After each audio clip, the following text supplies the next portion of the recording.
Good day, everyone. I am Jerusa Labandero, and now I am going to discuss to you the softball game rules 9 to 12. Rule 9: Dead ball, ball in play. The ball is dead. The ball is dead and not in play in the following circumstances. First, or A, when the ball is bat illegally.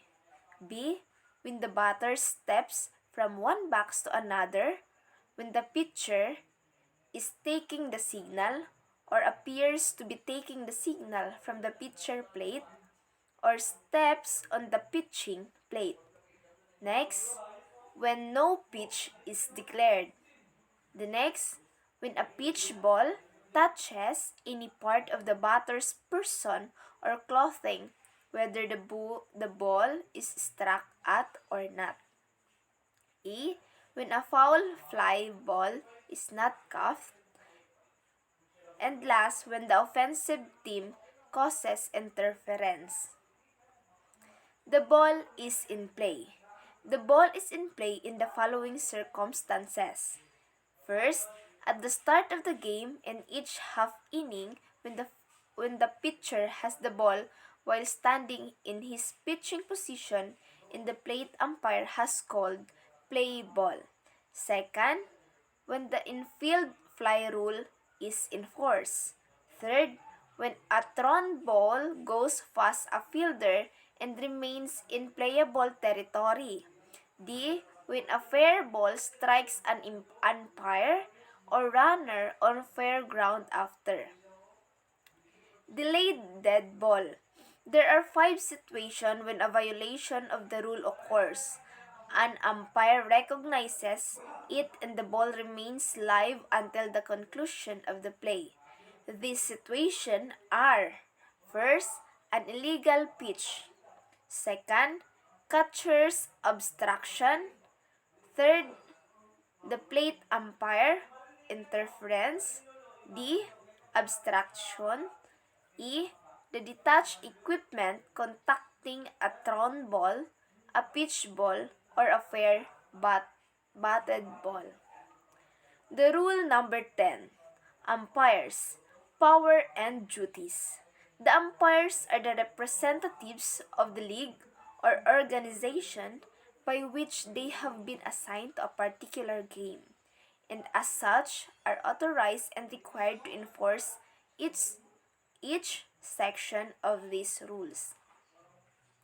They have the power to order a player, coach, captain, or manager to do or omit to do any act which in their judgment is necessary to give force and effect to one or all of these rules and to inflict penalties and herein prescribed. General information for umpires. First, the umpire shall not be a member of either team. Examples: player, coach, manager, officer, scorer, or sponsor. The next, the umpire should be sure of the date, time, and place for the game and should arrive at playing field 20 to 30 minutes ahead of time, start the game on time, and leave the field when the game is over. C, the male and female umpire must wear: first, a powder blue long or short sleeve shirt, dark navy blue socks, dark navy blue slacks, dark navy blue cap with a white and blue trim ISF letter on the front, dark navy blue ball bag, dark navy blue jacket or sweater, black shoes, and belt. A white t-shirt worn under the powder blue shirt. Umpires must not wear exposed jewelry that may pose a hazard. But there is an exception: medical alert bracelet and or necklaces. The plate umpire. First, the plate umpire shall take a position in back of the catcher. He shall have full charge of and be responsible for the proper conduct of the game. B. The plate umpire shall call all balls and strikes. And the last, the plate umpire shall, by agreement and in cooperation with the base umpire, call plays, hit balls, fair or foul, legal or illegal catch balls. The base umpire. The base umpire shall take such position on playing field as required in accordance with the relevant umpire system. The base umpire also shall assist the plate umpire in every way to enforce the rules of the game. Responsibilities of a single umpire. If only one umpire is assigned in the game, his duties and jurisdiction shall extend to all points. The umpire's starting position for each pitch shall be from behind home plate. Change of umpires. Umpires cannot be changed during a game by the consent of opposing teams unless an umpire is incapacitated by injury or illness. Umpire's judgment.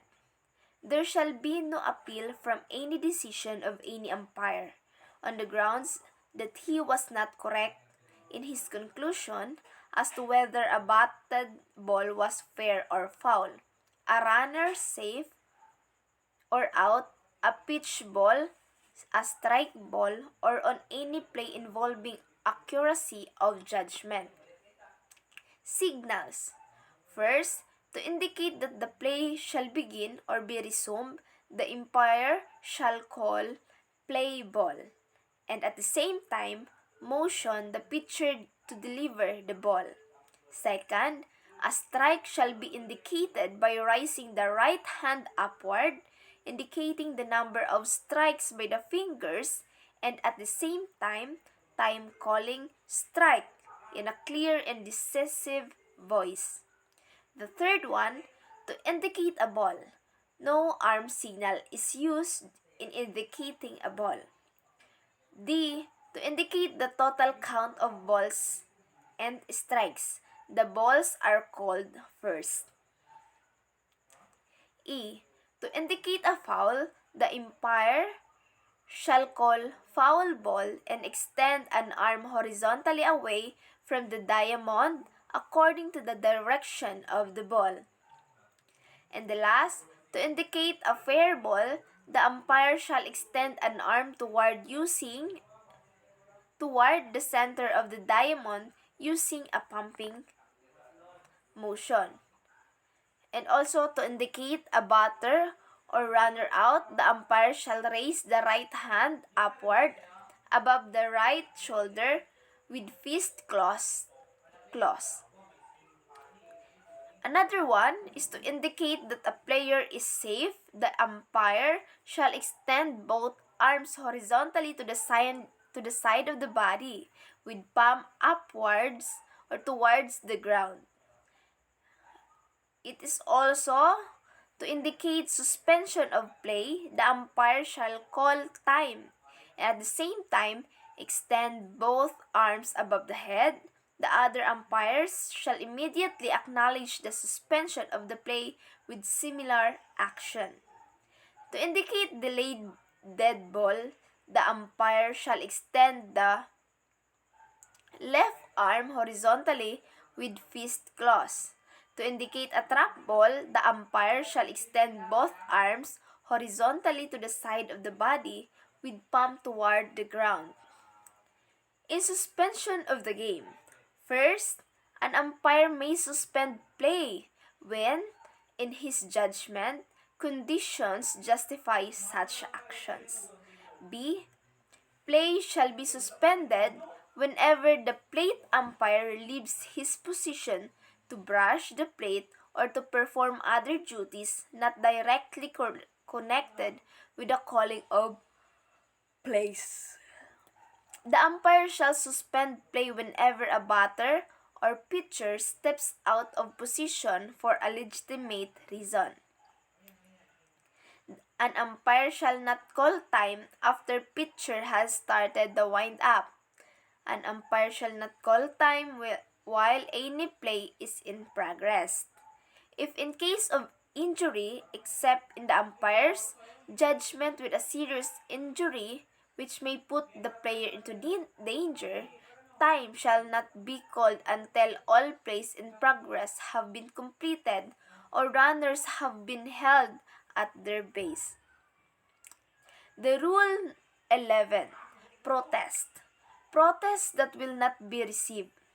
Protests shall not be received or considered if they are based solely on a decision involving the accuracy of judgment on the part of umpire, or if the team lodging the protest won the game.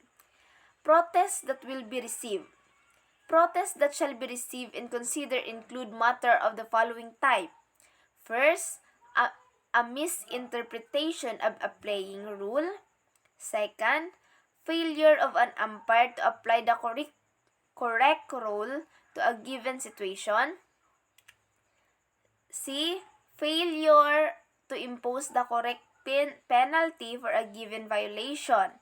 Take note, protest for the above must be made before the next pitch or before all infielders have left fair territory, or if on the last play of the game before the umpire leave the playing field. Protests involving judgment and interpretation of rule. Protests may involve both a matter of judgment and the interpretation of a rule. Notification of intent to lodge protests. The notification of intent to protest must be made immediately before the next pitch. But there is also an exception. Player ineligibility. Time to lodge an official protest. The official written protest must be filed within a reasonable time. In the absence of a league or tournament rule fixing the time limit for filing a protest, a protest should be considered if filed within a reasonable time, depending upon the nature of the case and the difficulty for obtaining the information on which to base the protest. B. Within 48 hours after the scheduled time of the contest is generally timed. Information required for written protest. The formal written protest should contain the following information. The first one, the date, the time, and the place of the game. The second, the names of the umpires and the scorers. Third, the rule and the section of the official rules or local rules under which the protest is made. D. The decision and conditions surrounding the making of the decision. And the last, all essential facts involved in the matter protested. The result of the protest. The decision made or on a protested game must result in one of the following. So ito na yung magiging resulta ng pagpoprotesta. The protest is found invalid and the game score stand as played. Rule number 12, or the last rule of the game, the scoring. The official scorer, first, shall keep records of each game as outlined in the following rules. Second, shall have the sole authority to make all decisions involving judgment. For example, it is the scorer's responsibility to determine whether a batter's advance to first base is the result of a hit or an error. However, a scorer shall not make a decision which conflict with the official playing rules or with an umpire's decision. The box score. Each player's name and the position or positions to be played shall be listed in the order in which he batted or would have batted unless the player is legally substituted, ejected, or removed from the game, or the game ends before his turn at bat. Base hits shall not be recorded. First, or a base hit shall not be recorded in the following cases. The first case, when a runner is forced out by a batted ball or would have been forced out except for a fielding error. The second, when a player fielding a batted ball retires a preceding runner with ordinary effort.